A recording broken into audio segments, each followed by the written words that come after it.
Hello viewers, আপনারা সবাই কেমন আছেন? আশা করছি সবাই ভালো আছেন। আজকে আমরা যে বিষয়টি নিয়ে আলোচনা করব সেটি হচ্ছে ইডিয়মস অ্যান্ড ফ্রেজ। আজকে আমরা 5টি ইডিয়মস নিয়ে আলোচনা করব।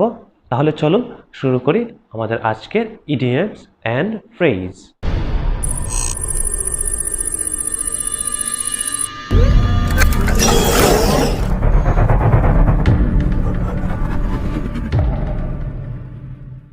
এক নাম্বার হচ্ছে apple of one's eyes। আমাদের দেশে আমরা প্রায় সময় এভাবে কথা বলে থাকি যে যখন কেউ আমাদের খুব আদরের হয়ে থাকে আমরা বলে থাকি সে আমার চোখের মণি বা চোখের তারা। এই ভাবটা প্রকাশের জন্য ইংরেজি ভাষায় বলা হয়ে থাকে apple of one's eyes, মানে কারো চোখের মণি বা তারা। As an example, we can say he is apple of my eyes, সে আমার চোখের মণি। Number 2, it's not my cup of tea।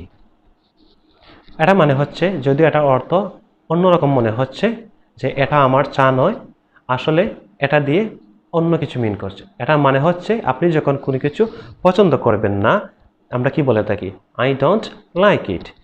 এটা বোঝাতে ইংরেজরা ব্যবহার করে থাকে এই ফ্রেজটা বা ইডিয়মসটা।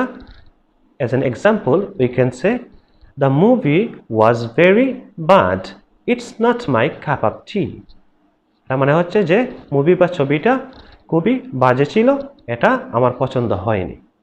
ঠিক তদ্রূপ যদি কোনো কিছু আপনার ভালো লেগে থাকে তখন আপনি এই কথাটা এভাবে বলতে পারেন, আই লাইক ইট না বলে আপনি এভাবে বলতে পারেন it's my cup of tea, it's my cup of tea অথবা কাপ অফ টি।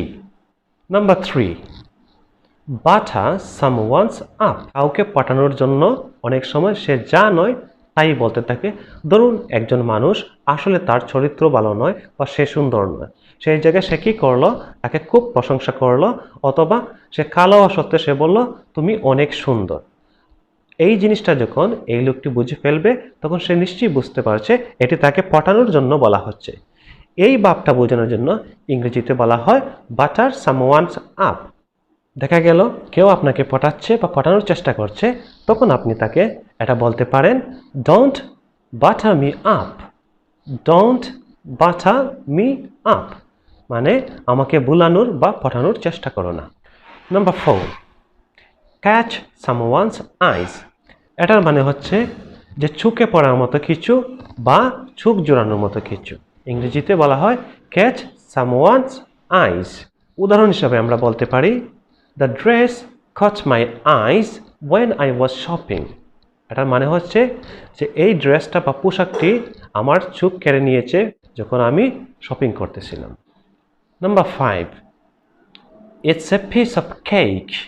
যে এটা হচ্ছে একটি কেকের টুকরো, কিন্তু আসলে এখানে এটা বোঝাচ্ছে না।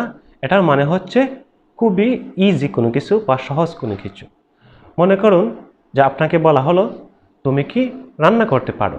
দেখা গেছে যে আপনি রান্না করতে পারেন, তখন সেটা এই সেন্টেন্স দিয়ে বলতে পারেন I can cook, it's a piece of cake. মানে হচ্ছে এটা খুবই সহজ আমার জন্য। ভিডিওটি ভালো লেগে থাকে অবশ্যই সাবস্ক্রাইব করবেন এবং লাইক কমেন্ট দিয়ে সাথেই থাকবেন। ভালো থাকুন।